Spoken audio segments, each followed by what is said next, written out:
pardon the messy desk, but and the purifier because of the fires that are happening in Southern California. But I mean, I've been using this for about a year now, almost a year. I would say like 8 months, and it's held up really, really well. I never really use it as a holder for tablets or laptops, but it definitely can do that. Pardon the mess. But if I were to use like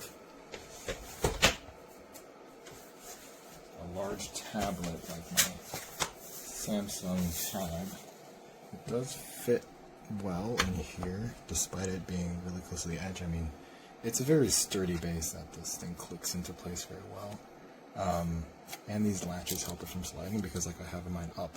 So usually I put my my work laptop up here, and so it would sit kind of like this. And because it has these little tabs, there's no chance of it sliding, so you don't have to worry about that.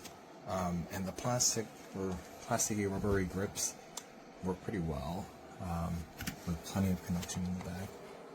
I don't use the RJ45 because Wi-Fi. There's an extra HDMI port plug. I personally don't use it because I don't use KVM switch, but you know, the power delivery is good. I think it using it with my laptop, I use a 65 watt charger, and so I think it drops it to, I think 50 or 45 just to pass through. Don't know why, but it doesn't seem to have any problems with my laptop since it's just a Lenovo laptop from work that just sits there and sips power. So overall, really decent quality, I think.